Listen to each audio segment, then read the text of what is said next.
Good evening. Welcome to the holiday edition of the 2026 Volusia County Charter Review Commission. Appreciate everybody being here. Mark Watts, I'm the chair of the commission. Pat Northey, the vice chair, is sitting here with me, and we'll start off with a roll call, Madam Secretary. And I did that while you were talking to somebody else, so if I could get the roll call. Sorry. I'm just going to let Miss Musey come in through the door too. Mr. Watts, Present. Ms. Northey, Ms. Bright, Mr. Clayton, Mr. Ingram, Here. Mr. Johnson, Miss Quietek, Mr. Lewis, Miss Munizi, Mr. Parker, Mr. Sakanowski, Here. Miss Schreiber, Miss Wheeler, Miss Walford. Thank you. Okay, we have almost everybody here this evening. It's great to see you all. We have, let me first off start by thanking staff. They've done a really good job of kind of taking everything that we worked on at the last meeting and I think distilling it into a couple of good items for us to go through this evening. So we've got a presentation, which we had talked about at the last meeting. So we've got a presentation. Mr. Sakanowski, I think the message got out. We're going to keep presentations for 20 minutes or so at most. In any event, we'll have a presentation by Lynn Tipton in a few minutes, and then we've got some draft charter amendments that have been included in your materials. This is really kind of the staff's first take on taking everything we talked about at the last meeting and putting it into a text format for us to begin either saying, yep, we're good, or let's talk about these in a little bit more detail. So with that, we'll go ahead and get into our action items. We've got minutes behind your tab from the November 10th meeting.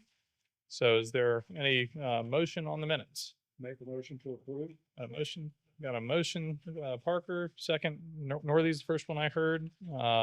Any discussion on the minutes? Any changes? All in favor signify by saying aye. Aye. Aye. Any opposed? All right, minutes are approved. So getting into our general business for the evening, as always, we're going to start out with public participation. I've got 4 cards that have been submitted so far, 3 of which I think are here. So we'll put the last one kind of at the end and kick off with number 1, Vivian Lord. Come on down if you can just state your name and your address for the record. Sure. Vivian Lord, 89 Chrysanthemum Drive, Ormond Beach. Okay. Florida. You have 3 minutes. Thanks. I appreciate the opportunity to voice my opinions as a resident, homeowner, and voter of Volusia County. Also greatly appreciate the investment of time that you are putting in this process, although I do question its value given the state's action in stripping away county home rule. I'll be brief. If I run out of time, I have my statements written and I'll just hand it over to your secretary. Thank you. First, I think that I have 4 areas that I think that the charter should include in nice, clear statements. The first one is culture in Volusia County, museum, theater, festivals, artistic events. I think the charter should have clear statement of the values that our county's art and science venues support. We value museums that display all forms of science and art. We value theaters that provide a variety of performances for our citizens to choose from. Stripping financial support from these areas should not be the authority of a few. I have an adjective, I'll leave it out. People, and does not reflect the will of the residents. Environmental attractions and necessities. Conservation. The charter should have a clear statement of the importance of conserving much of Volusia County for the next generation. People visit and want to move here because of the natural beauty of the county's natural areas. They do not visit to see acres of houses and pavement. Parks. The charter should have concise statement that describes different types of parks based on our growing population and changing diverse needs for outside park spaces. Climate change and sustainability. The charter should recognize that the changes in our climate and growing frequency of extreme weather events require incorporating means of sustainability, including low-impact development, floodplain and mature tree maintenance, and electric mass transportation and other public vehicles. Water management. The charter should include a plan that systematically defines and identifies flooded areas with priority given to prevent flooding. See the other areas I've talked about, and ensure pollution in waterways and springs is minimized. Education, public school system. The charter should include a statement of the importance of quality and factual-based education for all children, no matter their race, ethnic group, or socioeconomic status. This statement should support the importance of input from educators who are trained while allowing parents input for their own children's needs. Higher education, Volusia County is fortunate to have Daytona State and Embry-Riddle Aeronomic Universities. A statement of the importance of support for higher education should be included. And last, home affordability treatment for all residents. The charter should include a description of the balance between affordable housing for all residents and conserving the natural land in our county, the variety of housing and mass transportation to help residents navigate jobs and local stores should be discussed. Thank you very much. Thank you. You did an excellent job. All right. Second speaker is Greg Gimber.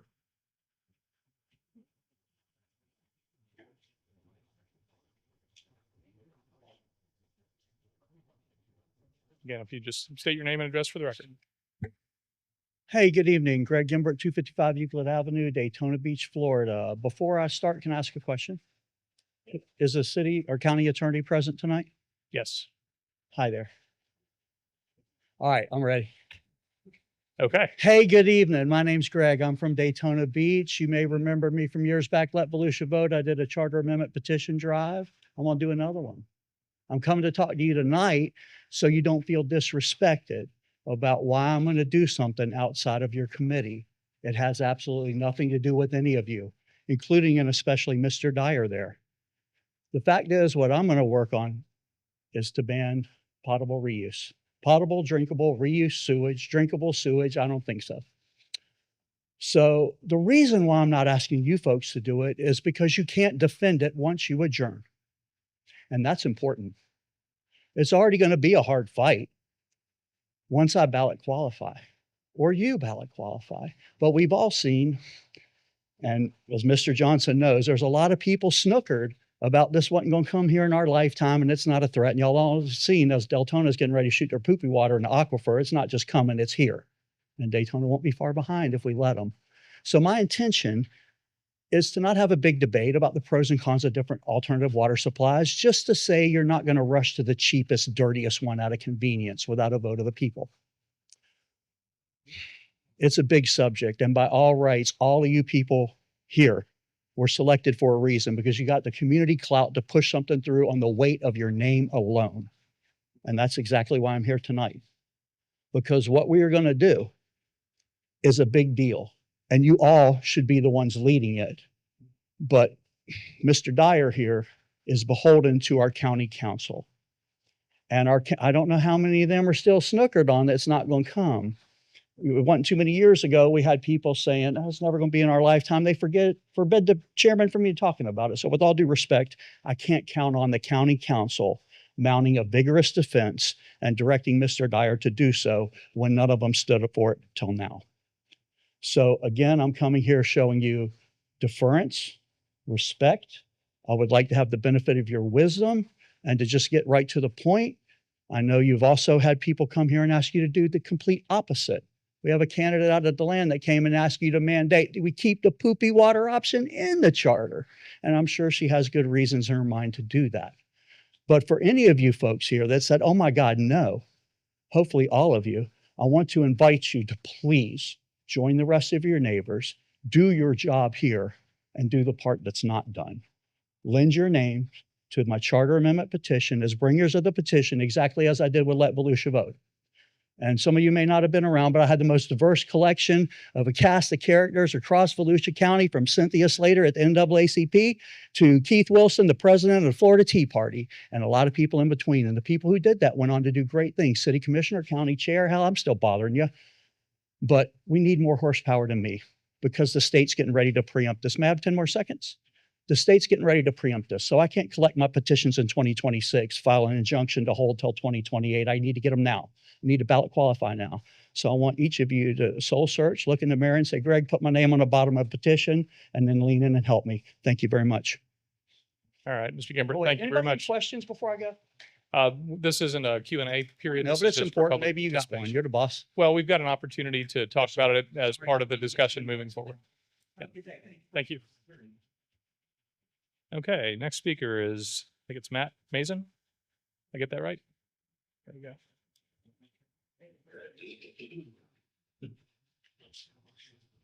Good evening. I'm a resident of Ormond Beach. And I come to speak to you on a matter that adds to your workload rather than detracts from it. Right? You folks have the definition of a thankless job. Let's face it. Right? You've got folks yammering at you on a whole variety of issues. I've got a big one, right, that I think is worth your while and consideration in the establishment of a subcommittee. It's a dangerous word, but a subcommittee of this commission to determine a citizens' Bill of Rights. And within that Citizens' Bill of Rights it would enshrine many of the protections that are already existing in the county charter. However, they'd follow the form, perhaps, right, of other counties that have similar Citizens' Bills of Rights, right, including access to government, truth in government, public records, right to be heard, right to notice, right to decisions, right to county administrator's report, right to budget process. It goes on. All right, equitable taxation. All of these things are subject to and within the applicable Florida statutes. So none of them would violate Florida statutes. But moreover, here in Volusia, we have some other issues. We have some persistent issues that should be similarly enshrined in a Citizens' Bill of Rights or in a preamble. I don't care how you do it. You guys run the car. You fix how it's supposed to work. But the idea would be that we have persistent problems. You've heard about some of them, but you know of all of them. But there are persistent problems. Water, flood protection. Water does not respect the boundaries of any particular city. I've been at a number of meetings where mayors complain, but the water comes in from another city. The county should have an oversight regarding that. The county should have an oversight regarding any infrastructure changes that impact another municipality or any municipality. The county should obviously be focused on public safety, emergency services, library services, transportation, everything that you've heard about, right, and that you know about. But fundamentally, I believe that by enshrining these in a Citizens' Bill of Rights and or a preamble that recognizes the pressing issues that will not go away, the pressing issues that cannot be mitigated, the pressing issues that are persistent in Volusia County, that you'd be doing a service, and I suggest a subcommittee, right, to study the feasibility, issues, and practicality of putting such a thing on the ballot, because it would increase public confidence in this commission. Thank you. All right. Thank you very much for being here this evening. Thanks for your comments. And timely, Catherine Pante, our final speaker. Hi, I just want to reiterate, as far as a charter amendment proposal for the county council in reference to disposal of any conservation lands, I would like it to be by charter amendment via the public voter referendum, and not a supermajority of the council. In reference to that, I want to add something to that. I have a couple written out, but I want to add a blue-green infrastructure and climate critical systems to where we protect our wetlands and forests. So if I can submit these up to you, if that's okay. Okay.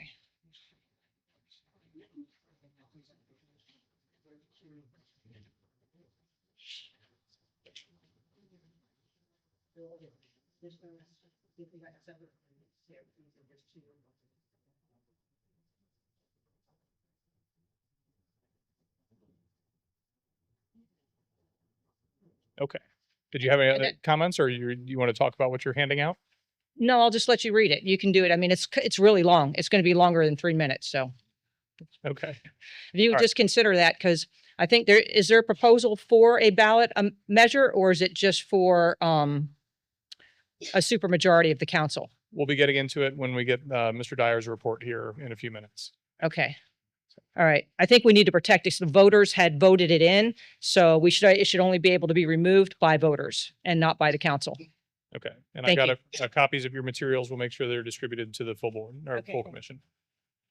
All right. Anybody else that didn't fill out a speaker card that would like to add anything? All right. Seeing none, we'll move along.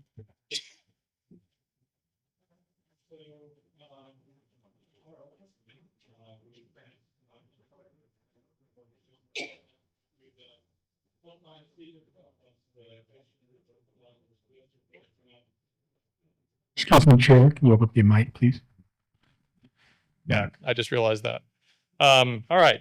So anyway, thank you, Mr. Parker. You, after the last meeting, we went out and helped us find a speaker for this evening to talk about government structure. I think we had a number of comments and suggestions that came up during our prior discussions about, kind of the general options when it comes to the structure of government. So I'm going to welcome Ms. Lynn Tipton to the microphone, and thank you for being here. Appreciate your willingness to come out and kind of on relatively short notice, give us a little bit of an overview of your experience and some thoughts on potential government structure. So, Thank you very much, Mr. Chairman and members of the committee. Very nice to be with you tonight.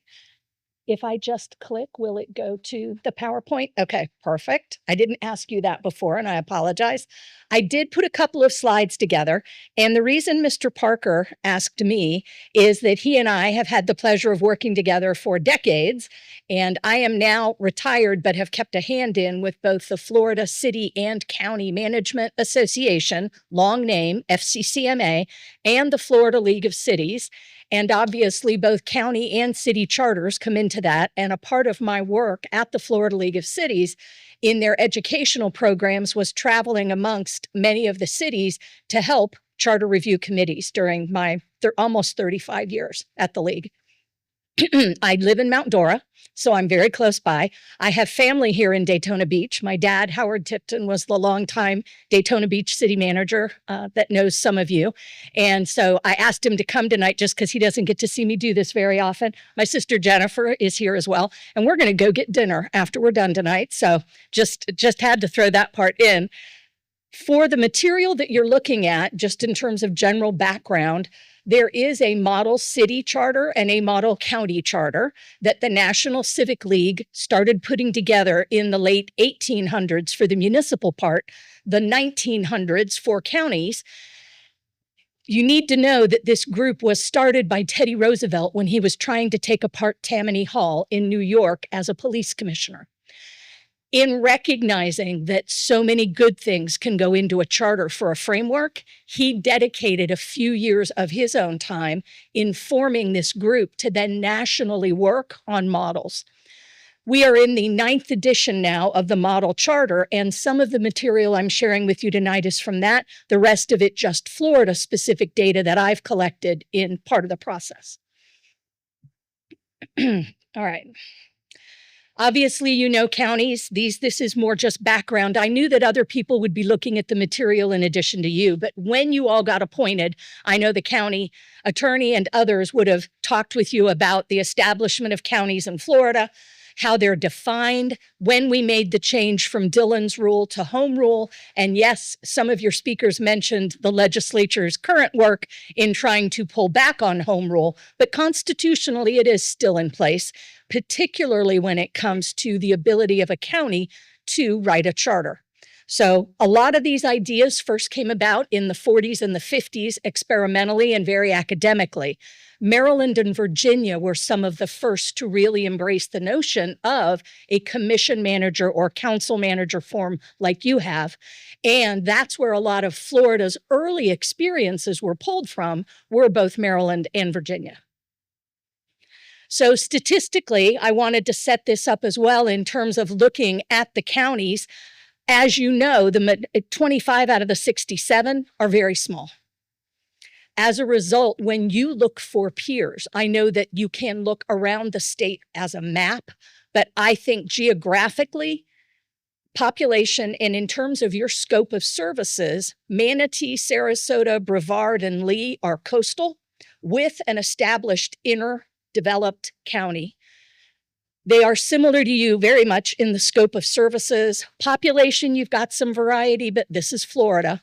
And of these three that are the ones with county charters, Sarasota, Brevard, and Lee, you've got probably the ability to almost go page by page comparably and find real similarities. Now, Lee has quite a bit larger a population in the last decade, but their history has been very similar in development to Volusia's. Brevard, obviously one county south, but they have not been a charter county as long as you have been. Yours is the very first Florida ever experienced. And as you know, it put in a number of things that no other county still has yet to do. For example, changing the name from a county commission to a county council. You're still the only one. So for the forms, where I want to spend the bulk of the time, when you think about whether you call it council manager or commission manager, it's 45 out of the 67. It's pretty statistically secure.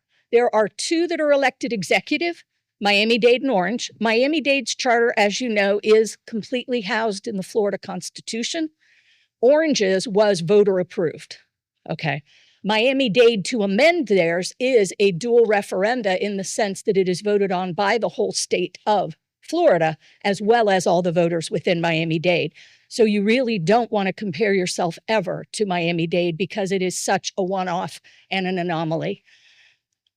When you look at the smallest of the Florida counties, there is no form.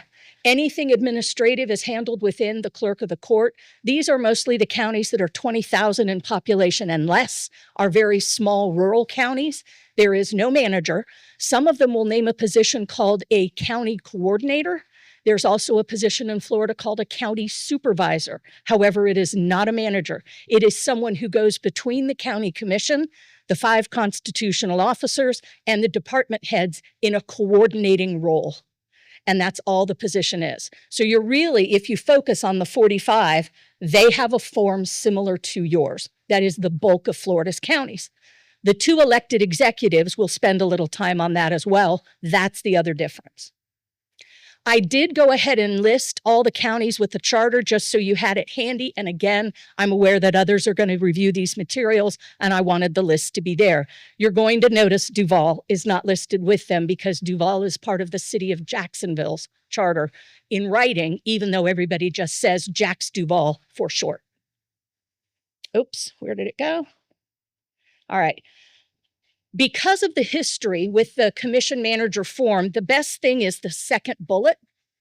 What they wanted to do in the late 1890s into the early 1900s when this was being experimented with, the notion was to replicate a corporation's role with their CEO and try to put that into the public sector so that the elected body would have a trained professional to administer the government on a day-to-day basis, leaving the council or the commission free to be representative and legislative, and to also then have oversight, but not have to dwell and spend time on the day-to-day operations. This was quite a shift from past history where all of the department heads would simply line up at each meeting and respond to all of the county commission questions, much more day-to-day involvement. As government grew more complex, particularly in the area of utilities, this was viewed as a real advancement to bring professional management in. So your voters, stockholders, pick a board of directors, commission, who then hire a CEO, manager, and that's the model. It is the most prevalent, we don't use the word popular, it's the most prevalent of the 18,000 municipalities in the US and of the 5,400 counties in states where the county gets to choose a form of government. Obviously, there are states where constitutionally that does not occur. Since World War II, it has been the absolute trend in selecting it, in large part because of the complexity and because whether it's a county commission or a city council, the nature of not being truly full-time or having a depth of background in the minutia of running a government, the professional manager can come and step in, hire professionals for the various department positions, and make recommendations to a council or commission in step. The hallmarks of the form is that the commission, in hiring the manager, picks the professional who then prepares the budget, all agenda material, hires and fires all staff, and makes recommendations with all of the agenda material to the council or commission. Those hallmarks can get varied as you look at the different individual county charters. There are always exceptions to the rule, but these are considered the hallmarks of the form. And really, from the early 1900s forward, it's also what's been endorsed by the National Civic League in their model for both counties and municipalities. In large part, again, because of the complexity of government and the need for experience that will transcend the turnover and of terms in office amongst the elected officials. All right, the elected executive form, obviously very similar to what is known in the municipal world as a strong mayor, means that the charter defines an elected executive role. In most cases, at the municipal level, this person does not vote legislatively. However, for Florida, Orange County, for example, their elected executive does vote with the county commission in their case. Miami-Dade, they didn't like the word chair either. They also went with mayor. Theirs is slightly different, but nonetheless, it's someone who is going to be the elected executive or chief administrative officer for the county, the person who is responsible for the budget. Sometimes they're tasked with attending county commission meetings, especially if they vote. However, when they don't vote, then they are there to be administrative either through their own individual self, or they have a CAO, often a chief administrative officer that works for them.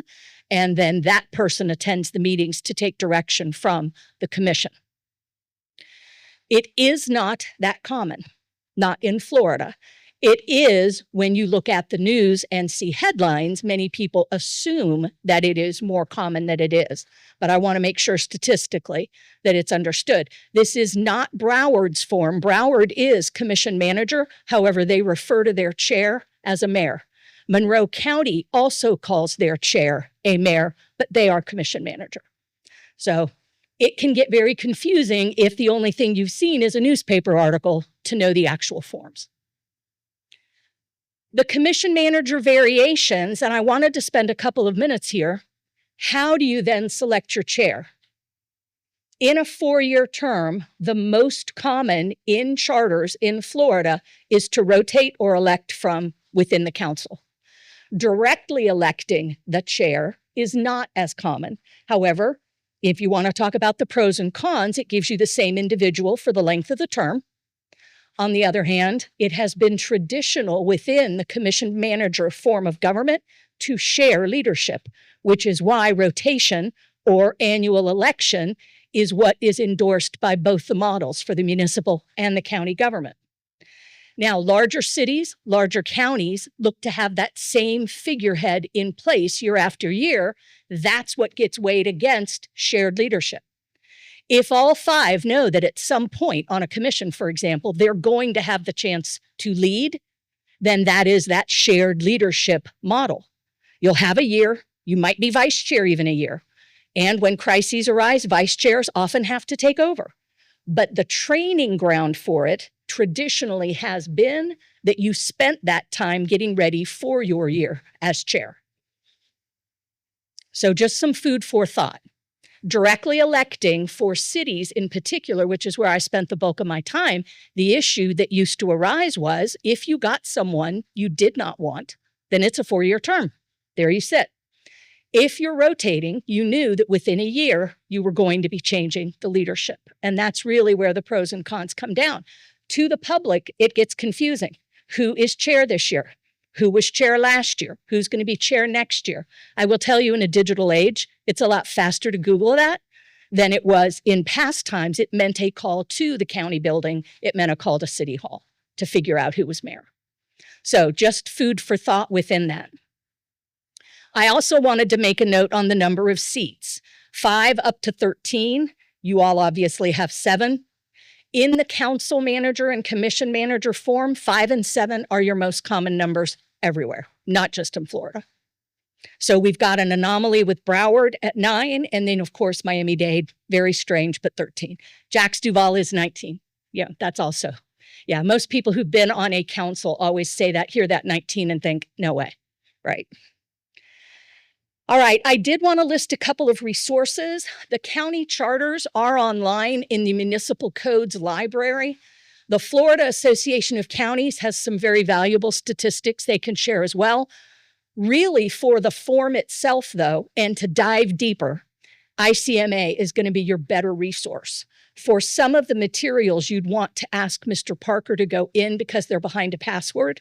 You also have members on staff who are ICMA members, and they can go and get into that material as well. But if there were other statistics that you wanted to gather, these are really the best of the resources. So I did want to leave time for Q&A, and if I can go back and repeat any of my other comments, I'd be glad to do that. I know I wanted to keep it to 20 minutes. So, Mr. Chairman. Thank you so much. I appreciate the information, and I'm going to open up now for any questions or comments or kind of follow up from members of the commission. So, Ms. Northey, you're recognized. There we go. What do you see when you have an elected chair, like we do in Volusia County? What are the constitutional or charter benefits? I don't know if that's the right word, but what is the difference? What do they like in our, and I'll direct this to either Mike or George. I think the county chair here makes more money and gets to sit in on the agenda process. Is that correct? And set the agenda, add items to the agenda. Other than that, what does our county chair do? What are they allowed to do? Well, they're correct. They can add to the agenda. They don't sit in directly on the agenda conference, but we meet with the chair an extra time. Okay. After we've established the agenda, then he reviews it and he can add. Is that the only Another substantive addition would be at the organizational meeting at the first of the year, he selects which other council members serve on different That's right. committees. But didn't the chairman who was, when we elected the chair from the body politic, didn't that chairman also do that? I believe so. Yeah. Okay. Okay. Yes, that's usually what you see. There can be appointing issues. There's also the face of the council itself, the public face, which I will call the ceremonial role, spokesperson during a crisis. Yeah. There's the intergovernmental component of who you would have testify, for example, say up in Tallahassee on a particular piece of legislation. Many times it's the chair who then speaks on behalf of the rest of the council. So there is both an But would there be an intergovernmental, expectation that they would reflect the will of the governing body. yes, Correct. which Not is their usually personal. not the personal, which is usually why they go with a resolution so that it keeps them to Okay. the task at hand. For example, on an assault for home rule, one would hope that the chair would then, via a resolution, be able to speak to whatever the specifics are of that particular bill, and it would reflect the will of the full body at that time. The intergovernmental piece as well amongst the rest of the 67 counties for the time that he or she is chair. Also, that's usually the most recognized position. Yeah. It doesn't always follow that, though, because of personality. There are times, obviously, when it's someone other than the chair who is sort of that role. So it really, you kind of end Whether up they back, are elected or appointed from. whether they are elected or appointed. Okay, because I've seen that as well. Yes. May I have one more question? Cities mostly have mayors that are elected. Would that be accurate? Or Above 50,000 in population, yes, ma'am. below that? 50,000 and below 50,000, we tend to see there's a handful of directly elected, but in the council manager form itself, which again is about 2/3 of Florida cities, it is the rotation or the election from within, which means the same person can repeat. We always share the South Bay story. 25 years in a row, they elected the same mayor, right? Okay. But he had to run every year from within the council. The true rotation is extremely popular between 10,000 and 20,000 because of the desire for shared leadership Yeah, and the chance to develop someone into a potential leader. but over 20,000, it's a little different. No, above 50,000, Above you don't 50. see it at all. Okay. That's where rotation or the elected from within the council above 50,000 in Florida, you see directly elected. Okay. Thank you. You've been Mhm. very helpful. I My appreciate pleasure. your time. Mr. Saknowski. Yeah, hi. Thank you. Thanks very much for the presentation. I just had a quick question here in Volusia. Doesn't the chair also have the power of appointing certain members, either from the public or from the commission, to represent the county on different boards? It's a little murky, but I think it is in one of the powers. He has the authority like every January at the organizational meeting, we'll appoint other colleagues to. The idea is that if it's something he can't do, he selects another council member to serve. So like TPO, for example, Transportation Planning Organization is an example of that. And I'm just going to say that can be a significant power that does exist on the part of our chair.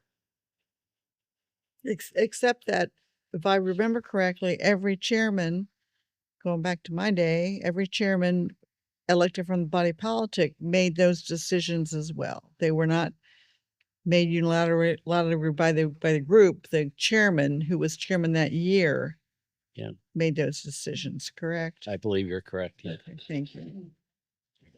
It's just that if you have the chair for 4 years, then that power exists for 4 years. Yeah, That's exactly, yeah. Okay. I have some Ms. Jones. questions. Okay. All right. You have the floor. A few different, all over the place. All right. So for starters, I have a question. How many councils and how many commissions separately, like, are within the state right now? How many councils are there? You mean in terms of who uses that terminology? There is only one county commission that calls itself a council, and that is Volusia. The rest of them use the word commission out of 67. Okay. And then as far as the discussion on the chair appointing, if anyone watches the first meeting of the year, he usually coordinates that.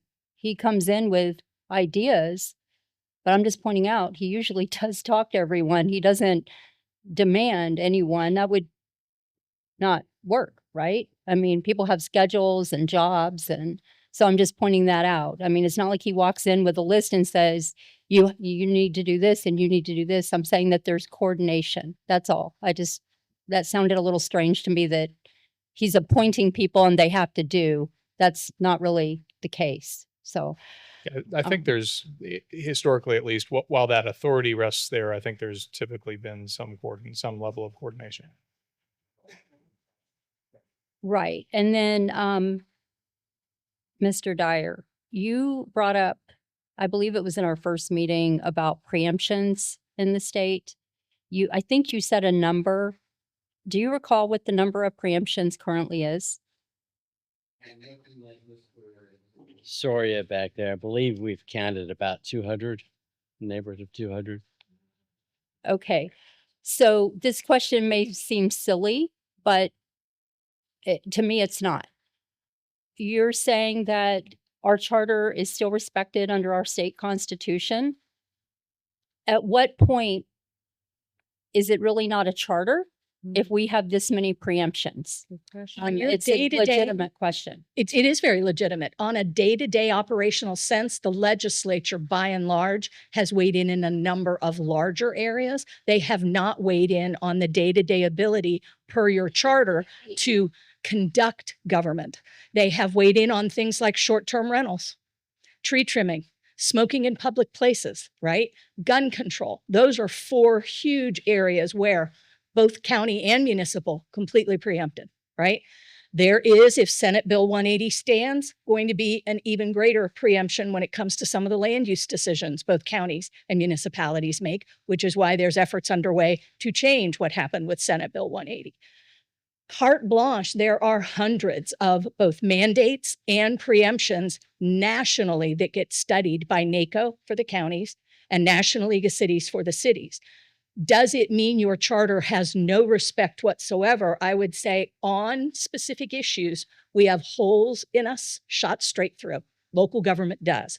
On your ability to function day to day, your charter is respected, and by state agencies, your charter is respected. The legislature's actions right now are intensely political. And I say that as a retired person and not on behalf of FCCMA or the Florida League of Cities, but it's just intensely political right now.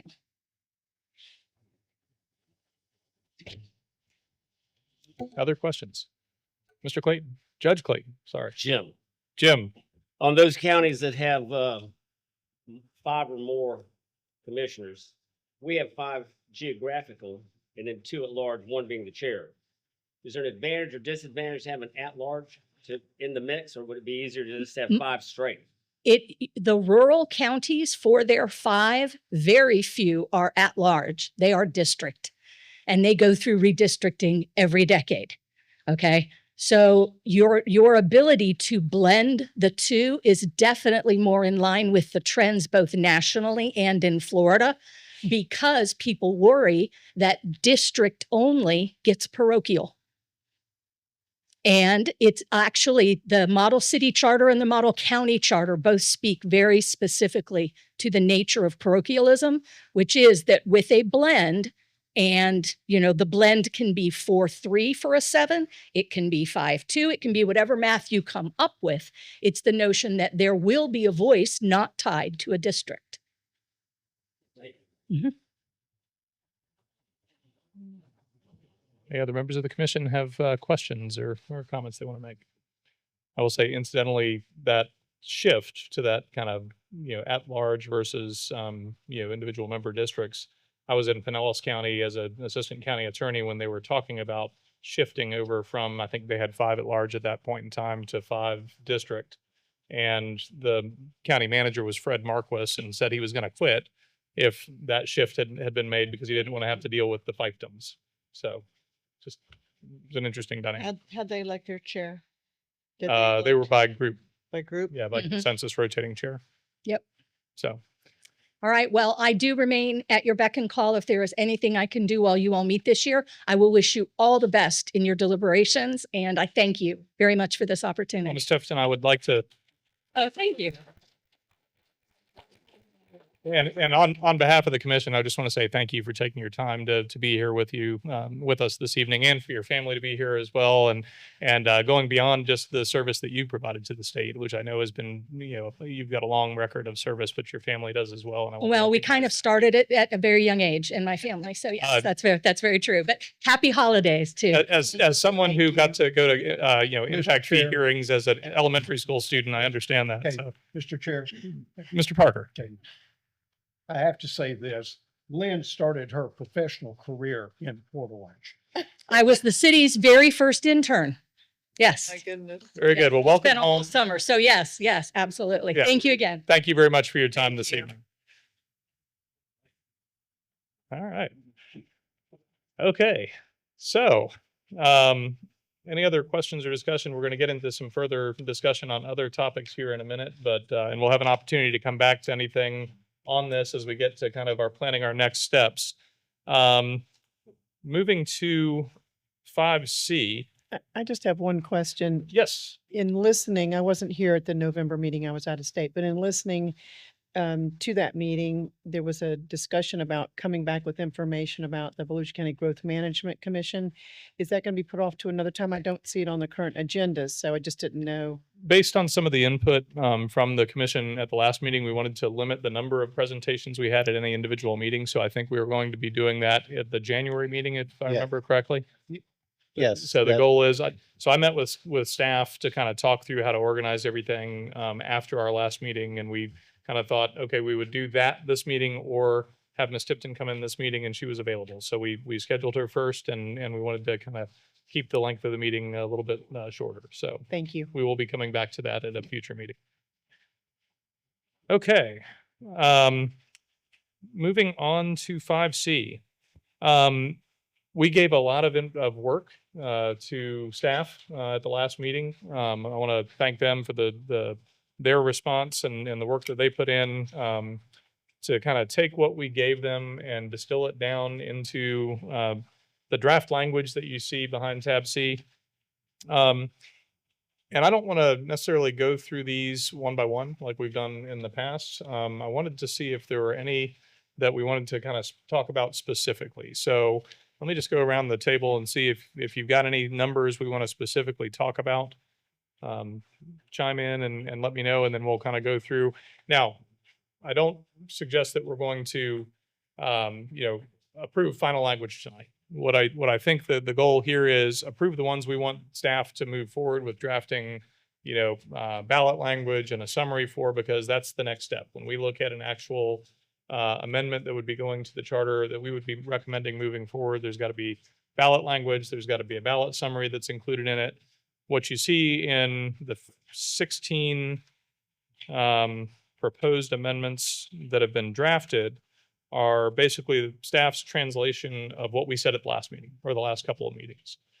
So now that we've got that in a form where we can kind of look at what the meaning of each of those changes would be, what I'd like to do is, get your input on, are there any of these that you think, okay, now that I see what this looks like, there's no reason to move forward with this, or any that you want to talk about in any more particularity before, we ask staff to continue working on developing these.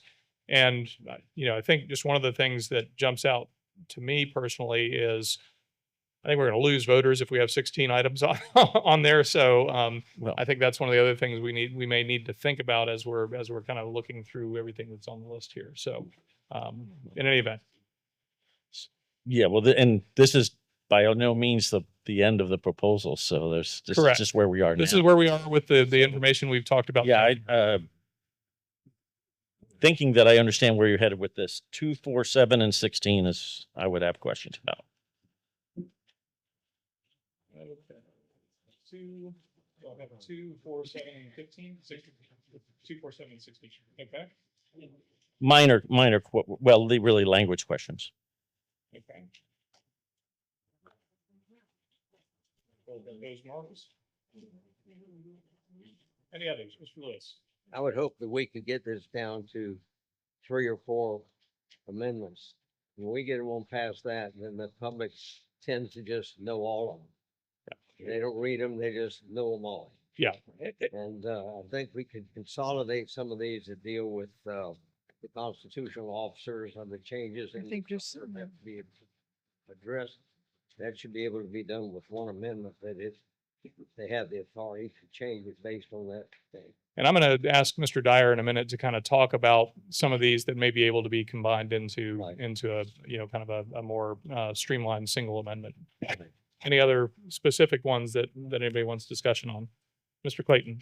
I have no question about that, but some of us are very picky about dates and things. I believe our charter form of government came out in September 1971. Y'all have 73. It was voted on in 70, passed and started January 1st, 1971. And how do I know that? I graduated from high school in 1971. It happened while I was a senior. I believe. I might be wrong on that. But that was 3 or 4 years you were a senior. Maybe that's the year I got my GED. I can't remember. Nothing further, Mr. Clayton? Okay, you had to say that. Ms. Northey? Yeah, I like Mr. Lewis. I think there are some that we could probably combine, and I was going to ask you specifically, are we going to break into some kind of committees to review this or do this holistically? Because this is quite a large group and Yeah. I think that's part of the discussion for, Okay. Once we kind of look at what's here. Okay. I wanted to see if there's, as we talk about topics for the next meeting, I think we may need to talk about whether we need to form any group to Well, try and work on consolidation. I had one quick question. I can get back to. First of all, let me tell you, I would like to see us, I think we have to talk about protecting conservation lands. If anybody watched the meeting on Tuesday, they would know how important this is that we do something. I don't know that I agree with the language, particularly on the registry and how that does, but I've got some ideas on language that I think probably the staff could guide us there. But I think that is an important amendment. Okay. I think the amendment on how our makeup of the council, which would include compensation, would include how they're made up. I think, like Dwight was talking, maybe we could consolidate all those together And I would like to see If I that. can suggest it, you could specify by number, so it's Oh. easier to follow what you're saying. Thank you. Okay, 14. Right. Let me go back here. 14 is the one relating to conservation lands. We'll talk about that. Yes. Yep. 12. And I have a question. Well, I'll wait till we hear from the staff, but then there would be. See, I don't think the council organizational meeting date is something that needs to be in the charter. Hold on. I'm sorry. I didn't write them down by numbers, but I'm getting to them. Number 4. Number 3. And well, I don't see it as a number, what we just spoke about with our presentation. Maybe that comes under. I don't know that we, I think there was a general placeholder for government structure Okay, at number that- 12. Number 12. Okay, that would go there. Okay. And then I guess I'm going to ask for some information from staff about section, the administrative departments of the government, the name changes, whether that could be done by resolution of the county council as opposed to going to the charter in an effort to keep those charter amendment down, to keep the charter amendments down. So that's it. Okay. Any other specific items you want to talk about that haven't been named already? All right. 4 So- and 14, I'm just agreeing. I just want to 4 make and sure. 14? Yeah. Okay. And just in Mr. terms of Stackhouse. consolidation, I agree with Ms. Northey that, for example, if what I considered a number of these to be where I would call housekeeping amendments, Yeah. for lack of a better word, they do not, housekeeping amendments, at least in the past, because I've looked at them, they were just consolidated. So there's certain things like the department, there was one, I think they called it a department director, number 10, for example. There's no reason 10 wouldn't be consolidated with number 1 type of thing. So basic, they're not critical changes, but they're, let's say, updates. The other things are separate issues and I think deserve a separate spot. So I don't think we should get hung up on the number of these because so many of them can be consolidated. Okay. The only thing I would say, just to be cautious, is there's a single subject requirement. So Mr. Dye, I was going to turn to you. Can Yeah. you talk a little bit about the idea of what you view in this current list that we could consolidate potentially into, kind of a more limited amendment that's a housekeeping amendment, if you will? If you're interested, we certainly can look at it. I would say 1 is your largest amendment, which was the implementation of Amendment 10, just because there's so many references that have to be updated, but that's okay because it's still a single subject. I think if you start deviating beyond implementing Amendment 10 of the Constitution, you start maybe running afoul of that single subject requirement. It would need to be a separate ballot question. Okay. Can I ask a question? Ms. White. So take Amendment 10 updates. Is all the language here, like on the 5 pages or so, that would all have to be on the ballot? Or is there a way to explain it? Yeah. So when you get your ballot and you go in to vote, what you are required to have is by statute a ballot title, and it's capped at how long that is, and a ballot summary up to 75 words. So you actually don't see all the language changes, but you're supposed to describe it, which is some of the, in litigation involving referenda is, you can't be misleading. You got to be clear. And it's got to be a single subject so people know what they're voting on. Thank you. So just expanding on that, Mr. Dyer, can you, are there other items in here that may address different changes or different sections of the charter that could be lumped into sort of a single subject of revisions to, I know we're specifically talking about an amendment to implement, or a potential amendment to implement Constitutional Amendment 10. Could you have another amendment that may address multiple sections or multiple items in here that address modernization of the charter, for example? I think or- beyond Amendment 10, my initial reaction is no. Okay. But it depends on what, for example, the item. Sorry, I had it here. The one on directors, item 10 on page 12. I think that is a separate issue, even though you're kind of administratively updating a charter. It's different than implementing Amendment 10. I think that would be a freestanding amendment. Whereas But for example, 10 and 13, where you're talking about department directors and human resource director or personnel board. that would be one you possibly can look at. Okay. I mean, really the impact of 13 is your HR director is not independent of the county manager, reports to the county manager. So when this was written, when Mr. Clayton was graduating high school, In one of his senior years. yeah, you didn't have personnel rules in place. This probably is the first time an HR director was required. So, I would say if you did, the qualification section for HR director are very broad already. I think the current charter says they shall be selected on the basis of professional training and experience in personnel administration. That's pretty broad. Right, but it's still a director, so the title would be department directors, and it would include both. I don't see any single subject issue with that at all. I'm sorry, what are you saying? The reference would be on, if we were to approve this, then it would just be, the reference would be to department directors. There's department directors is a broad, obviously the HR director is a director. So it's just, the subject is department directors. Okay. If that, it depends on what you do and what you want to do. Right, these aren't I approved think yet. you have a structure now in the charter. You had a preliminary list of what those departments were. But then it said those departments can be updated by council by ordinance, which they have done over the decades. That was just a starting point.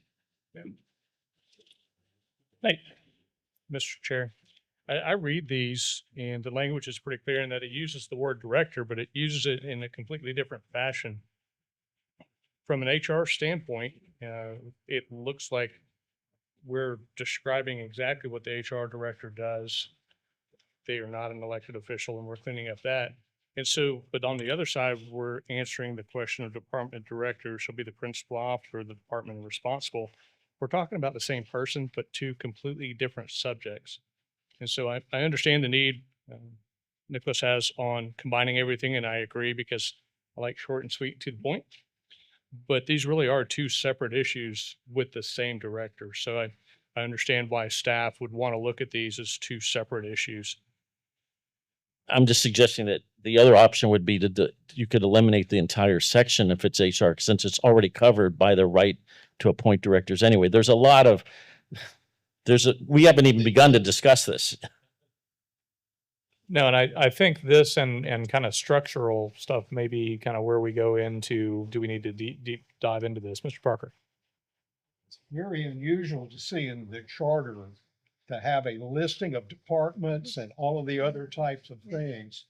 It seems like that is just a simple statement that the county council can establish the departments. Okay, is all it's really needed. And these other items, it seems like it's just extraneous information and language that shouldn't even be in the charter. So for example, a ballot question that says, shall the charter be updated to provide that the county council might by ordinance establish the structure of the To directors? me, that's what needs to be, because I've looked at charters and ours is so detailed. It's very detailed. And I raised that question with the county attorney when we were talking about the HR director. You could argue that the HR director, for example, is a charter officer because it is named specifically in the charter. Now, we had that discussion whether or not that was legal or not, but it could be argued that. I think that from my perspective, that whole section, it really is non-germane. It should be the power of the council to establish the structure. And because, think about what was applicable in 1971 and what's applicable today may not be the same departments. Matter of fact, they're not. I think that's a very good point. So I think there's probably a handful of things in the current list that, I think we either, can ask staff to go back and look at, kind of collapsing them down into a more consolidated, amendment, singular, versus the list. And perhaps even, that's where, we may need some additional time from some members in the commission or, to kind of weigh in on that and work on organizing that to bring it back to the full body. Does, from the commission standpoint, would you group the discussion of structure into that? Do we stay with council manager? Do we, make any changes to that, or do we keep that as a separate discussion? I would say as that's a significant change, whether we continue with the current process or whether we return to a more, to the process we elect within the body politic. I think that's probably it. For right now, I think that's probably a separate discussion, but it might be appropriate at some point to roll that into some other stuff. So. Yeah, agreed. Okay. So I think that would help us to kind of get that a little bit more focused, get some of the, some of this cut down so that we can get everything under a single subject. Mr. Stegnovsky. Yeah, about that issue of structure, I think that's tailor-made for a subcommittee. Because right now, we had a great presentation. I think a lot of people learned a lot tonight. I think that if you wanted to select 3 or 4 people to kind of maybe review options, that's great to have a report in January. But to involve all of us where there's no specific proposal made so far to change the structure, I think would be unwise. So I think that's a subcommittee. It would be great for a subcommittee. Okay. What's the? I think I agree with that. In fact, I think that most of this work should now transition to a subcommittee level. And I'm thinking, Mr. Chairman, we might need to meet more than once a month to get some of this work done, because we have a deadline of what, March or April? May. May. And so after tonight, you would have 5 monthly meetings unless you. I think we need to do some subcommittees work. One of the things that I'd already previously asked staff to look at was, January, February in particular, additional meeting nights where we could pull people together, knowing that we would probably be getting into some of this discussion. But I do tend to think that some of the stuff on structure of government, and even some of this discussion on consolidation, like how could we, even the name change, from council to commission, you really probably could have a committee that's looking at that. I think so. Okay, so we'll get to that in a couple of minutes. And as we're talking about how to move forward to the next meeting, we'll talk about maybe setting up a committee to do some work on that, and then we can coordinate that committee from there. That makes Mr. sense for the Chair. Commission. In reference to name change, and I agree with it, the name change. Do we have to put that in charter? Or I think we heard a while ago that we could actually, the county council, by their ruling, could call themselves something different. So why not just forget that and let the county council do that? That's one thing you could just knock out of the way and take out some of the confusion and let the county council. I was call actually themselves what they wondering want that, to. like, with some of the other stuff too. Well, let's The ask Mr. council Dyer. just by resolution. So, Mr. Dyer, though the charter refers to the elected body as a council, could the council pass a resolution saying it identifies as a commission? I think the councils, the charter specific, they're known as a council. Yeah, I think that's the one thing we've got that's a little bit unique, is that we did make that choice when sometime between 1971 and 1973 to say we're a council in Volusia County, and that's how we're referred to. But I do think that that's one of those changes that I think you could maybe roll in with something dealing with the compensation and It's minor. It's really some of minor. those some of those other things. So okay. If you read the organizational minutes of making the charter, they made it council for a reason. I believe it should be changed, but you can't, I don't believe the county council can change it. I think it has to be changed the other way. But it was made council, so it looked like they were all together because they were commissioners and they were having problems with being Being you had your own little fiefdom Oh, here yeah. and there and you're trying to Yeah. organize it back together. No, I agree. It was an intentional Yes, change at the well, time. just- Okay, Mr. Chair. Yes, sir. Question from Mr. Dyer. Mr. Dyer, in making recommendations to be put on the ballot, is there a difference between those that have a fiscal impact, a dollar amount? Say if we decide to increase the salary of county council versus a simple name change or legislation modifying the charter? Procedurally, it would be the same process. It would just, the amendments would have to cover a single subject. So you couldn't have 5 or 6 subjects rolled into one ballot question. Sure. So for instance, if we had a measure put on the ballot to rename the council to a commission and combined it with the motion to increase the salary, those two wouldn't fly. We'd have to separate those out and make them separate issues. Yeah, that would be my recommendation. Yes. And that was my concern in looking at combining so many different things, that there is a fiscal impact like that. I mean, simply changing the name of council is going to have a huge fiscal impact because we're going to have to rename everything under the sun. So that's definitely going to have one. But in talking about salary or benefits, I would imagine that those two definitely have to be separate. So we just have to be careful in trying to combine too much and increasing your workload by going, wait a minute, that's too much in one jar. Agreed. Mr. To Johnson. shorten it up, and this may not be able to be done, but to shorten it up, if you just put in the sentence, the Volusia County Council Commission to be known as the council has, and just add in the sentence, so it just kind of slips by. The state does that to people all the time. But just, instead of making a deal about it, just a sentence in there that the council or the commission that's formally going to be known as Volusia Council, then go into the subject. Now you put it in there and they're voting on something that's important and change something that's simple. Right. Okay.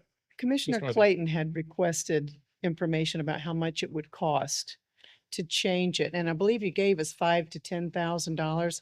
And plaques, that are already up and things that are already up wouldn't need to be changed. It'd be simple things like stationery and that type of thing, correct? That's correct. Which is often virtual, as you said, yes. That was our best guesstimate at the time. So it's that not we a big looked at. expense. Not a big Yeah, expense. and I think that the part of that was typically when there's an election, there's all those things are updated anyway. And so that, would likely follow. You'd be doing a lot of those updates anyway. After 2026, when some of the council or commission members, council members, whatever they are, may be different. So What would, Yeah, I have two other areas that I think I would like to explore. Number 15, I don't normally would say enshrining that into the charter when it's already in the comp plan, and the council had pretty much ignored the comp plan language. I mean, I guess the comp plan language was written so that up to a certain amount they gave them the ability to say, no, we're not doing, but this is, the cultural activities issue is still out there. We're still hearing about that. And I don't know whether there's interest in adding that some kind of a certain level of funding to the charter. I don't like normally doing those kinds of things, but in my opinion, they ignored the comp plan. They ignored their own ability not their ability. They told people what they expected, and then they came back and they kicked their butts on it. So leave that one out there for some thought. And then interlocal infrastructure coordination amendment. I happen to like this very much. I just don't know whether it belongs in the charter as much as whether it could be a comprehensive plan issue. What number is that, please? Number 16, which would be a new item. It's less one. I like it. I think we should be doing all this coordination. My city is guilty of not participating the way they should, but I'm wondering if that could be done a different way. I don't know. George?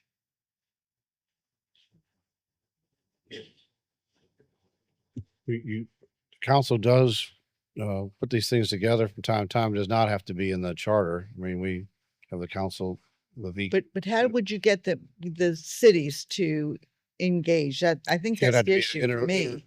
Well, it'd have to be an interlocal agreement for them to. You could do it by interlocal agreement? Mr. Johnson. I think we're making a mistake on number 15 of even looking at it. Now, I agree that we should be following, I agree that we should be doing it. I'm not saying that, but you're running into a big problem. We don't know what's going to happen next year. And the state could totally destroy your budgets and you start putting in something here that you don't have the ability to fund, or you have to cut some kind of very important funding in order to do this. I think this needs to be the citizens pressuring the county council on what to do. And They've done. councils don't stay the same, but we need to pare down things. I'm gonna make a motion that we take number 15 and we pare it totally out of this thing. We got more important things right now. Let the, I know it's a tough thing. And I signed that letter right along with you because I agreed on it. But it's something we need to leave in the hands of the council because we can't tie the hands on funding in the future when we don't know what the funding is going to be. I bring it up only because we've heard about it from the public several times, and I thought we needed to discuss it. Okay. There's a motion on the floor. That's what I was about to say. Mr. Johnson's made a motion to have 15 removed from our discussion with regard to cultural amendment at least as it's currently reflected in here. I'll second that. All right. So we've got a motion and a second on discontinuing the discussion on what's currently proposed as amendment 15, or at least the example number 15. Any discussion? Yes, I did. Mr. Saknowski. Well, Ms. Schreiber chimed in first. Right now either. Okay, the item doesn't currently have any funding attached to it. So we're looking at getting rid of the item even without funding attached to it? I'm asking. Yes, without a doubt, because if we go more than 3 or 4 items, we're not going to get any of them done. We have to go back to what's most important to us that we can maybe get passed through. That's going to have the most effect on citizens of Volusia County. So we have to pare down somewhere. And I think this is one rather than putting, especially what we can put out doesn't mean a damn thing. So I think, let's just do away with it and get to more important items. We got to take and pare them down so we can get this job done with the chance of getting the important things passed. Mr. Saknowski. Thank you. The way I see this is that this again would be something that can be lumped in with a number of other issues that were brought up by the public, including this evening, and by the presentation. If we look at what other counties do and the way they word this, they do put concepts like priorities of, let's say, transportation funding or arts funding. There's many things that can be lumped in to a preamble or to a Bill of Rights. That's the kind of thing that would be tailor-made for a subcommittee. So if there were to be a subcommittee created to look at that option to include these various things, as we've gotten a lot of, as Ms. Northey mentioned, there's been a lot of different members of the public mentioning different things. That's the kind of thing that that is our job to look at. It doesn't matter what we individually may think. The question is, what does the public want? And the public definitely wants to see, if anyone who listens out there, and I do, they want to see something happening. And right now they don't perceive that it's happening. And while it may not mean anything to us individually, it definitely means something to the voters. So I would just encourage us, this amendment motion can pass but if it does, I will just say I will make a motion to refer it to a subcommittee along with the other issues that have been brought up, because I think it's a generic thing. But so I agree with the idea of removing it as an individual item, but I don't agree with removing it from our thinking. I would like to amend my motion. Okay, Mr. Johnson. That we put this in our recommendation letter to the council that they support it. I second that. You second that amendment. Okay. All right. Got an amended motion on the floor and a no. There's an amendment to the motion, or is it because we still have a motion on the floor?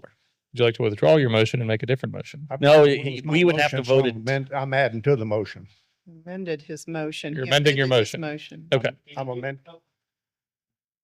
Point of order. Can you modify I'm not commenting on the validity or not validity. Can you modify a motion after it's been seconded?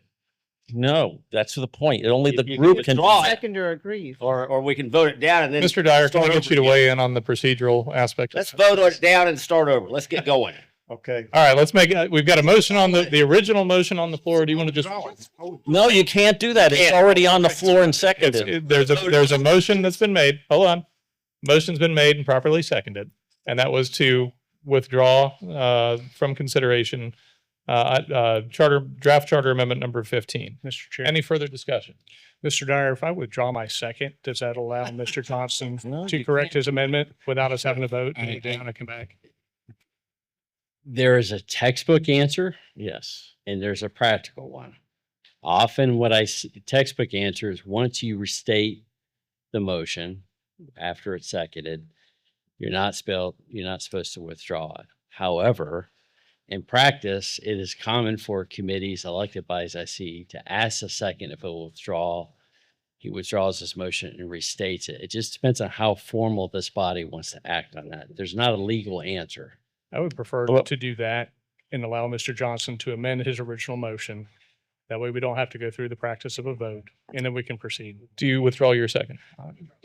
I'll withdraw my second pending a modification to the original motion. Mr. Johnson, back to you. I will modify my amendment or motion that we take number 15 off the books, but we take and on our letter to the council, recommendation letter to the council, that we recommend strongly that they support encourage support of culture in the community and the council to maintain and adopt an ordinance as deems no, not to do that. Back up here, I'm about to screw this thing up good. We withdraw number 15, but we send a letter in our letter to the council that we suggest that they follow the will of the citizens about supporting this issue. And I, Okay, there's a and I motion. reconfirm my second on that. Ms. Munizzi seconds the motion. Any further discussion on this motion? All in favor signify by saying aye. Aye. Any opposed? Ms. Munizzi? I was wondering if we might be able to do the same thing with 16 because I agree with 16. I think it's great. I just feel like it might be better suited for a recommendation letter. And I will say, so I drafted 16, so Yes. let me think kind of it's tell you what excellent, my thinking on it was, and then I'm more than happy to go with the will of the commission on it. What this reflects is what actually occurred after the last series of storms. And in the context of Senate Bill 180 and the other preemptions that we're dealing with in this current setting, there's limited things that you can do with regard to saying there's a specific set of standards that we could incorporate or other specific things that you could incorporate into the charter. And I personally don't think you should put specifics of that nature into the charter.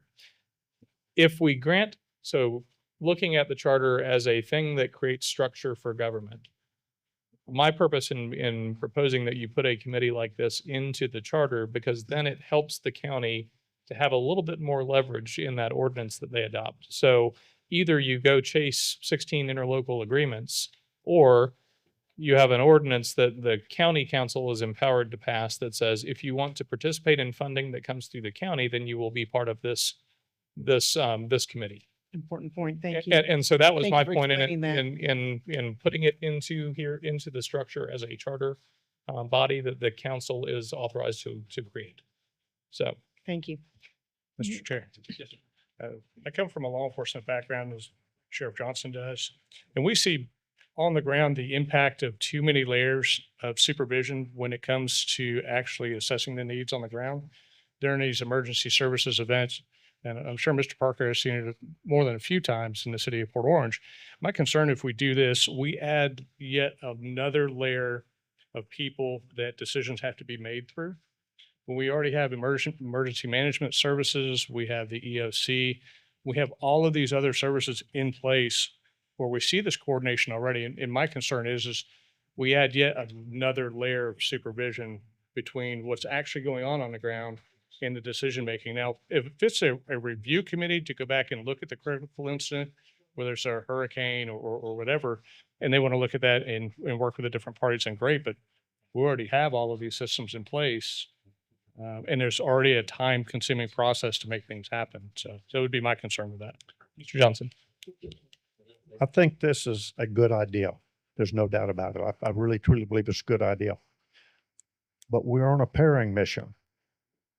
somewhere down the line, I mean, we got to take good ideas and take them out. I think this is another one that we need to make a strong recommendation in our letter to the council. And because, like I said, we got all kinds of stuff going on, but we cannot take everything in this booklet and get it passed, and we're going to take, and we have to get back to the more important ones. So is your motion still in place? I don't know that I made it a formal motion, She but didn't make a formal motion at this point. I could make it as a formal motion and see the will of the commission, but I move that item 16 be moved to the recommendation letter. Is there a second? I'll second that. Got a motion and a second. Any further discussion? Well, I ask a question. I Yes, asked sir. Mr. Parker in private. What is the Transportation Planning Organization? What is that? PPO, that's they do traffic. I know, but what is it? It's capitalized. Is that a That's a statutory federally organization? required, Yes, it is. yeah, that's a federally required committee in order Exactly. to spend federal transportation dollars. And it's actually, So what, is that a statutory organization? Yeah. Yes, Federal or state? federal. well, it's required by the feds. I think it's established by the Yeah. state because the state collects the federal monies And they and then distribute. So that's just how it's just administered. for the sake of discussion, what if that was done away with? Then that messes up the language of your charter. So I really support what Ms. Measy said. I think this is something, I look at the charter as our constitution. Right. The less, the better. The less wordy, the better. It gets the less complicated, the better. Mhm. This is a great idea, but I don't know why it needs to be in the charter. So that's why I support it. And if it doesn't work, you can't fix it for 10 years. That's right. Fair points. Wait, we have to, I agree, but we have to have a way that, and I'm going to back to my own city, to ensure that everybody is at the table. Charter language doesn't do that one way or the other, but when we make a recommendation to the council, we need to somehow or other make that recommendation that, and I don't know whether you have some ideas on this or not, but I can tell you there are cities that do not participate and it causes some grief. And we need to figure out, I don't know how to do that by language, but certainly that's a problem. Maybe not for the law enforcement side. But I can tell you that I have specific times when Deltona did not show up at the EOC. Well, and I guess You know that's true. Yeah. And I think, I agree with everything that's been said. Again, this is something I drafted based on just kind of watching what's happened after the last storms. I think the effect of what I've recommended is the thing I'd like to see happen, not necessarily where it is. I will ask those, who was on the council 10 years ago? Who was on the county council 10 years ago that's sitting I here? left in 14. Okay. Wait, were you there? No, Dwight Billy? wasn't there either. And Ben, you were on it? Billy was there. And I was there. I guess my only question to you is, do you remember the things that were in the recommendation letter that came from the Charter Review Commission? Can we get a copy of that? That was it. Oh, I see where you're going with that. Good point. Yeah, Mark, I have them framed in my office. I figured you did. Mark. All right, I let's do have this. Mark. Yes. I'm sorry. Sorry, Ms. Schreiber. I'm sorry, I have to interject. I have a question. Or when are we going to discuss what was brought to the podium tonight with us? Because we're voting on some things that would be impacted by one of the items there. So I'm trying to keep from voting no here, but to be honest, I would like to discuss that. So I'm curious when we're going to reach that point. So let's talk about committees. Because I think Well, you have a motion on the Yeah, floor, you're though. right. That's the problem. You're allowing all these motions, but we start out with this discussion going around, what are you interested in talking about further? And now we started voting on things. So I have a concern about the order. Okay. Let's go back to the motion on the floor then. Thank you for the point of order. We have a motion on the floor and a Point of second. order. I'd Mr. like to Parker. speak. Mr. Parker, to the motion. Okay. Let's talk about some of the practicalities. Okay, because, I go back to 2004 when we had some major storms. And I look at, there were a group of cities that came together and said, county, many of the major infrastructure, the drainage system, now I'm talking about And I can just name in my city, the B19 canal, the B23 canal. Actually, legally, the Cambridge Canal belongs to the county, and all of those types of things. And as they were coming through, what we were finding is that there was some that's where all the major outfalls are at. We're saying we need to have somebody who coordinates between cities, because the county controls most of the major infrastructure that is out there. Now, I'm not talking about, getting into some of the other details, but I read this as a coordination, which I think the county could do, but because of their infrastructure, that it belongs to them, and they are responsible for the maintenance of it. And we're putting cities and counties are putting, the city and the county are both putting water into that. And so whether it is a charter amendment or not, I think the county has to assume that role, because they are the major people who maintain that infrastructure. If you go back to the pre-71 charter, okay, is that they were all these drainage districts that were then merged into over on the east side, into the mosquito control district. The East Volusia Mosquito Control, if you go back and read it. And in fact, the major canals were dug by them and are to be maintained by them, which then I think puts the coordination back in the county's responsibility. That's just me. And George and I have had this discussion before. But what the problem is that there are some players who don't want to play. That's correct. Yeah. If you want me Mr. to Eckenwald. add to that, I would just say a couple things. Number one, we could block the flow and people would come. It's one way to get everyone at the table. But and the other, of course, $400 million, which is what we have out there right now, brought everyone to the table. Because if you want to work with us, then you're going to have to come to the meeting and attend, or you're not going to get your part of the money. So there are ways of doing it.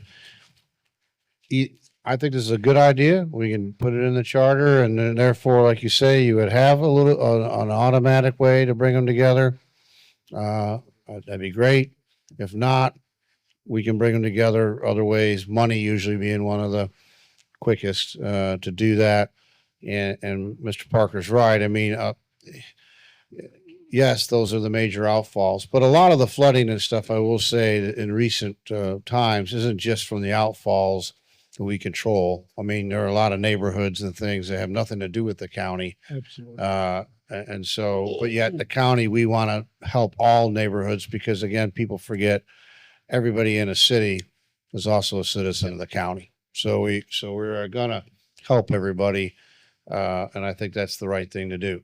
So either way you go, we're good. If you're into the thinning out mode, well, we do have another option. And I think that's a good way to look at it. If you don't think it's going to make the final cut, then cut it now and we'll move on to other things. If you want to keep it alive for a while, it's certainly a good idea. And I think that was sort of my point. It's excellent. I think what you wrote here is sorely needed, but I don't know that it needs to be in the charter since we are trying to whittle down. And we see that the county manager office has really worked hard on this. Right. And it's at the forefront in everybody's mind. And so he's already got another option there of making cities come to the table and work together on this. So we have a, I have to applaud the county manager's office for working on this so strenuously since the flooding. Agreed. So we have a motion and a second on the floor. Any further discussion on the motion? I'm sorry, can you repeat the motion now? The motion is to strike number 16 from the list of amendments and include it in the recommendation letter that goes to the county council. That general concept of coordination on the infrastructure. Any further discussion, clarification? All in favor signify by saying aye. Aye. Any opposed? All I right. oppose. Okay. I'm Yep. going to oppose as well. So that's 2 in opposition. So point of order then, Mr. Chair. Mr. Seknowski. Yeah. So are we going to create a subcommittee to draft this recommendation letter? Because there's no doubt that just based on my memory, we've already put at least 4 or 5 items into a recommendation letter. But it's not been cohesive and I haven't seen a document on it. So, could I request that you actually create some subcommittees at this point so we have a better idea of where we're going? Yeah, I think based on where the conversation's gone in general on this list of 16 things this evening, I think probably the best next step is to say, what are the subcommittees that the group thinks we need to have? I think a drafting subcommittee is probably one of them that looks at the preparation of that letter. And I think a government structure, that committee that could look at that general question and then also some of the cleanup amendments as well and put that into a committee that could bring forward a proposal. I really think based on the fact that the state has their own item in their has their item in their constitution regarding a disposition of land, that we need to put something into the charter for that. That I think would be a committee. We need to talk about that. Okay, so I've got a total of 3 potential subcommittees that we're going to talk about forming. Is that Mr. in agreement Chair. with that, Mr. Dyer? Yeah, if I could, it's entirely up to the commission on how they want to proceed. So some here may disagree with me, and that's fine. You had 16 ideas listed in this packet. You have narrowed it based on the comments I've heard, just if anybody wants to correct me, to 7. So I guess my question would be, well, here's my advice. I think you proceed at this point with concepts that either you support or you have an interest in exploring. If it's something, which I think you've done, if it's something that you're not interested in pursuing, rule that out. I mean, if you end up supporting what your colleagues have mentioned, you would be sending 7 of these topics in some way to a committee. Mr. Dyer, can you run through the ones that you've got in your list of 7 to be pulled off? You We can maybe have handle those in a little bit quicker concept fashion. 1, which is basically implementing the changes to Florida's constitution from Amendment 10 in 2018. Mhm. You have item 2 on page 7, the voting threshold for CRC and council to put changes on the ballot. We have yet to discuss that We one. haven't talked about that. We haven't talked about that yet, But you have number 4. We have yet to discuss number 3. Correct. Oh, excuse me, 3. No. Well, hold on a second. I'm restating what you all have suggested. So I'm hoping you do talk about them. So I think what Mr. Dyer is restating is the ones that people have said we want to talk further about, Right. not the ones that we're eliminating. It's not what he said, but I So- got it now. that's what I said. You got rid of 7. You said there's 7. Restating what the members of this commission have said they want to discuss more. Okay? Correct. So item 3, which was the name of the county council. Number 4, council salary and expenses. And if I'm misstating these, correct me. I believe the next was number 7, which was the preemption report. The next I have is 12, Couldn't be. which was the governmental structure and the presentation you had this evening.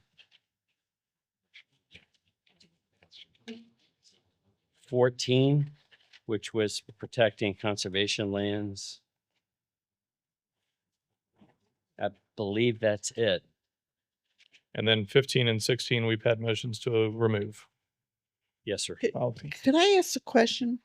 Ms. Northey. Mr. Chairman, the one about the 2/3 versus the 50%. What number is that? I'm please? trying, Is that what it Right. is? I'm really trying to find it. Oh, I'm sorry. I thought. No, that's the It organization. is the number 2. Is No. that, yeah, number 2, the CRC and county council to vote uniformly on proposed charter amendments. No, it's, Nope. it's how we vote, whether it's by 2/3, because right now it's 2/3 majority, if I remember correctly, as opposed to a majority.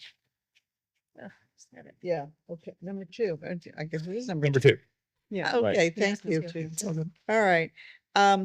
Is that something that we need to talk about, or can we just, uh, is that in the charter, Mr. Dyer, that about how we vote, that we vote by supermajority?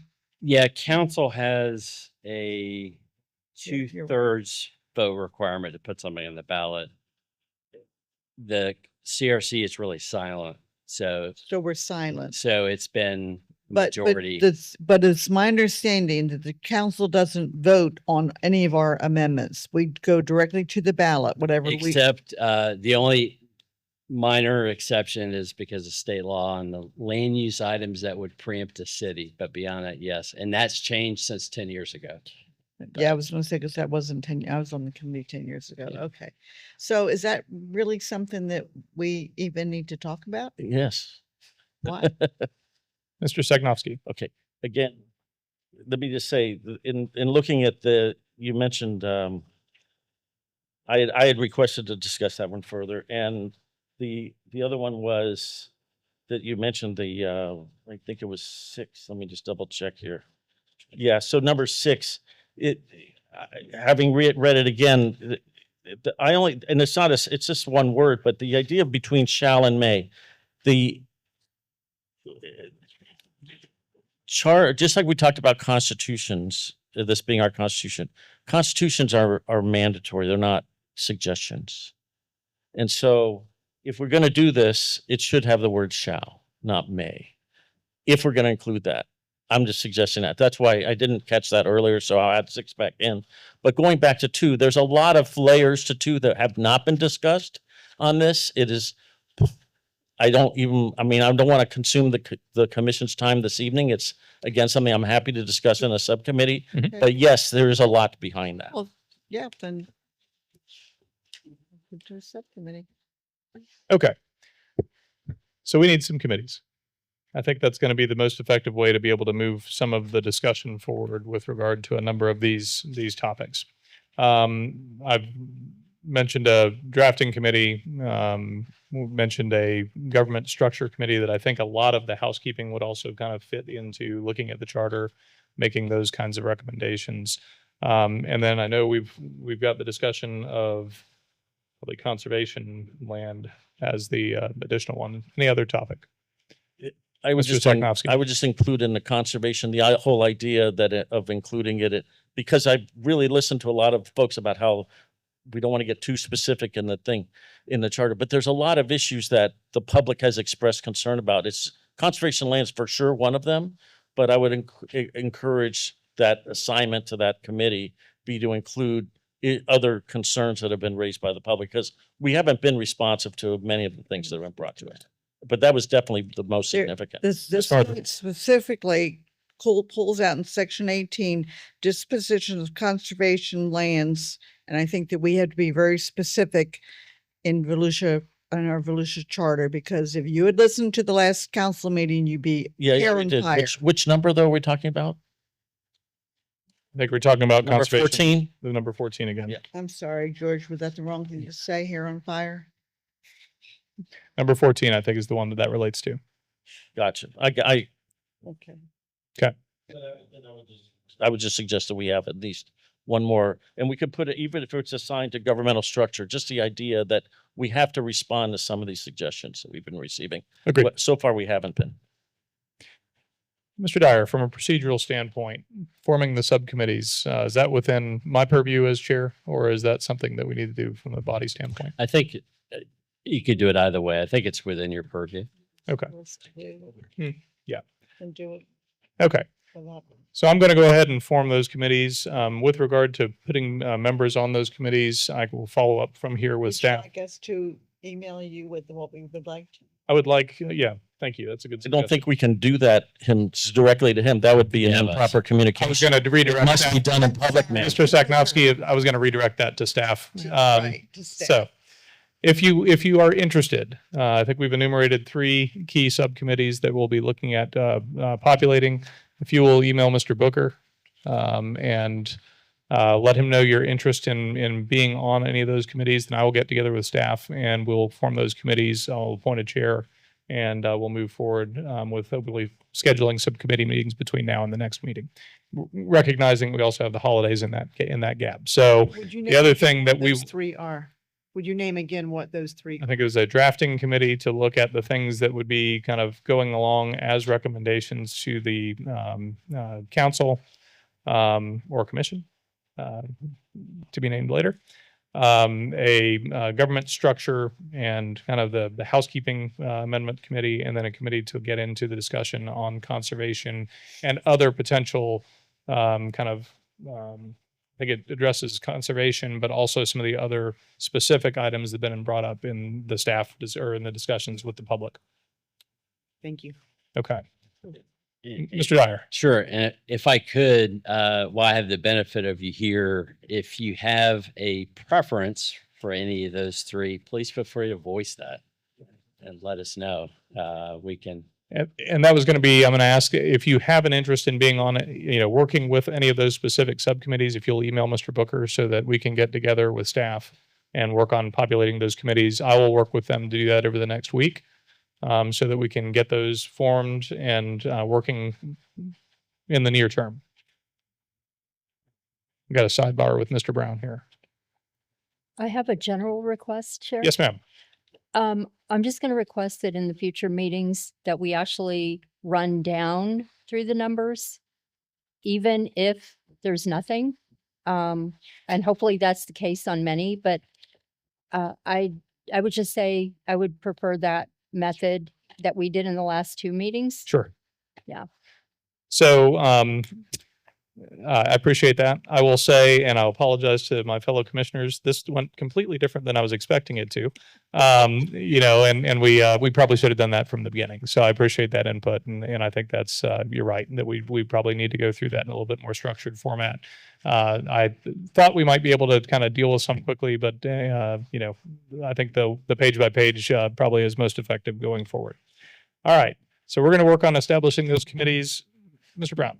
Hey, Mr. Chair, Russ Brown, Deputy County Attorney. I don't mean to throw a wrench in here, but I think you may be creating a sunshine issue with the Booker being the conduit. So it would be better if you picked your committees in open forum, however you want to do it. Like you come up with a list, or if people volunteer right now, you select the committees, you come back in January. But I think it needs to be done in the open and sunshine. Otherwise, I just don't want to create a situation where Mr. Booker is a conduit between you and the That's fine. So. I think what we could do, if it's your preference, I think you have the authority to appoint different members to these committees. If anybody has a preference for a particular committee, voice it now. All right, let me do that this way. Show of hands for somebody that's interested for the drafting committee. I have a question. I'm a little Mr. confused. Clayton. Help me out with the drafting committee versus government structure committee. So drafting would be looking at the things that we've talked about, not including in the charter, and coming up with statements that would be part of our letter being transmitted to the commission. Letter of recommendation to the council that accompanies the proposed charter amendments. The point was made that there was a number of things that have been raised, which we're not talking about as charter amendments, but which we do think is important to communicate through. And so that was a group to work specifically on enunciating those points. Government structure. Government structure would be looking at taking the presentation we looked at heard this evening, looking at our current council configuration, strong mayor, elected chair, what we want to do with that. And I think in that committee, you also have the housekeeping items within the charter. So the things that are the Amendment 10 implementation, the pay, the council to commission change, things of that nature. I can go through and work with staff and specifically put those things together, but that would be the committee that's doing that work. And then the other would be looking at more specifically the conservation and environmental protection issues and any other issues that have been raised by the public that we want to come back and deal with a specific amendment on. And how is it a possible violation of the sunshine law if we do it directly to Brooker, but not the rest of us? I don't think that, I have to respectfully disagree. If we share with Mr. Booker what our preference is, because I might not know right now. I might make up my mind when I get home. Yeah. But I think, Mr. Chair, I think it's when the chair now gets involved is when the conduit. I think that's the point, is me making the assignments outside of the public. I think that's the concern. So we can do one of two things. We've got 3 committees that we've talked about. We can appoint them now based on people's interests, or we can do that as the first order of business at the next meeting. It just pushes our work off a little bit. No, let's But not do that. No. I don't want to push anything off. I just, Okay, Mr. Chair, well, then go around the table and ask everybody what they want to do. Let's go. we're going. how do we not violate sunshine if we're meeting in committees and have an official? Committees will be open to noticed. public for sure. Yeah. And there'll be an We're gonna have to meet. engineer. We would have to notice them publicly and we would have to take minutes. Yeah. Yeah. So we're not gonna violate No. by having the committees because we're gonna operate completely in the sun. Committee- Correct. So The I'm back meetings have with, to be announced. I'm with Jim. If we're using that conduit, It would be my action in appointing those committees outside of the meeting. That's the point that Mr. Brown's raising. It's not the committee work. It's me taking that action and coordinating with staff and making those selections outside of. It's an indirect form of communication with another member of the commission that is not allowed under the sunshine. Law. Correct. Okay. With that, Ms. Wolf. Staff knows that you're interested. Okay, so the drafting of the language for the amendments, the government structure and the letter to the council will all be one committee. Is that what we're saying? Drafting is a separate. Okay, So drafting is basically the additional messaging that we want to go along. getting it lumped in, just making. sure. Government structure is the second one. And then looking at the environmental and conservation issues that have been raised and coming up with some recommendations based on that, based on what we've developed. Plus to other date. issues raised by the public. Correct. So Ms. the- Munizzi. The government structure housekeeping is basically covering number 1. All those cleanups from Amendment 10. I think it would cover number 1. I think it would also cover, I think you can include number 2, number 3, number 4, number, well, let's see, 7, 8, 9. Plus whatever else 10. the subcommittee comes with. Yeah. I mean, those are the ones that are you kind of looking at the structure of government. That's the whole discussion on personnel board and directors and everything else. So I think that there's a lot of work in that committee, clearly. So, What are you gonna do if everybody goes for one committee, you don't get any volunteers from the other committee? I'm going to appoint people. All right. So let's start where I think it'll probably be popular. Government structure. Show of hands. 1, 2, 3, 4, 5, 6, 7, 8. Well, that's the entire commission. All right. So keep your hands up. Yeah, could you? Yeah. All right. So I'm not going to do this to offend anybody. I'm going to do it based on who I think might have the experience and background to hopefully help with this section of the work. Mr. Seknofsky, if I can ask you to be on that. Hands back up. People that were interested in that. Mr. Parker. Mr. Clayton. Let's see, how many did that? We got 3. This is for government structure. Yes. Okay. I think I'm going to go with, I went to the structure first because yeah. All right. So, let's see, how many do we have there? 1, 2, 3, 4, 5, 6, 7, 8. Yeah. Let me ask Ms. Quietek to be on that, Mr. Johnson, Ms. Bright, and Ms. Wheeler. I think that gives us 7 if you're good with that, Mr. Vice Chair. Okay. I think we can make sure to do that. All right. And I'm sorry, could you restate that one more time? Just make sure we have everybody. So we have Mr. Seknofsky. Yep. Mr. Parker. Yep. Mr. Clayton. Yep. Ms. Quietek. Mr. Johnson, Ms. Bright, and Ms. Wheeler. All right. Thank you. Okay.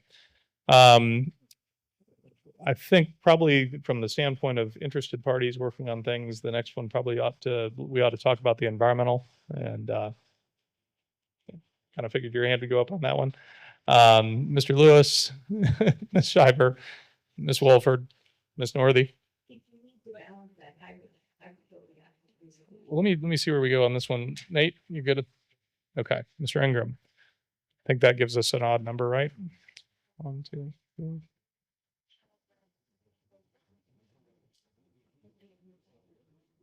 Correct. We good with that? It's 5. That's 5. All right. And then last, the drafting committee, or let me ask this. Is the drafting committee something we can defer until we know what all of the messaging needs to be? I think we wait on putting together a drafting committee until because we may have more that comes out of this work. Yeah, I think that's wise. I just would suggest asking staff to summarize the various, because we've had many meetings, many deferrals to we need to have a document just anyway. So that's a staff function that can be done by January, in my view. We can work on pulling all that together. And then I think from the standpoint. And then appoint your committee. Yeah. I think from the standpoint of organizing committees, it probably would make some sense for us to have a chair appointed this meeting as well. Mr. Parker, on the first committee, could I ask you to chair that just based on your experience in government? I think you're probably the most qualified person at this. Yeah, I mean, careful. I think Jim is qualified to tell you whether you're right or wrong, but I think you. All right. And then I think just based on kind of experience of working through things, Ms. Northey, would you mind chairing the other committee? Okay. So I will get with staff so that we can coordinate with each of the chair person to get those meetings scheduled moving from here. I appreciate your willingness to work on that. Again, I apologize for the meeting running the way that it did tonight. It was going to be completely different in my mind, but this is sometimes a messy subject and a messy discussion to have when you're talking about these types of changes. So, all right. Good job. Thank you. So we've talked really about getting into the organizational items, next steps. We've got committees put together. My suggestion for coming back and dealing with the agendas, we may or may not have committees that have been able to meet by our next meeting. I think let's kind of play that by ear. If we've had committees that have met, then I think our next agenda will kind of put together some presentations from the committees on the work that they're doing and kind of plans to move forward. Mr. Clayton? I have a question about, as a practical matter, shouldn't we meet at the county administration building? If you're gonna have to publish it and make sure we comply with the sunshine law, instead of trying to do all this stuff we do here, wouldn't it be easier to set up in a conference room at the county administration building? It's your pleasure. I would imagine Miriam might be appreciative of that. Yeah, If she sets up the. I think we did committee meetings at the EOC, but it was at in a conference room. Wasn't anything this elaborate. Okay. So, but I think we can work with staff to schedule those either at the county administration building or some other convenient location. All right. Other business. Any other business from the commission? Is there a motion to adjourn? Second. All right. We'll stand adjourned.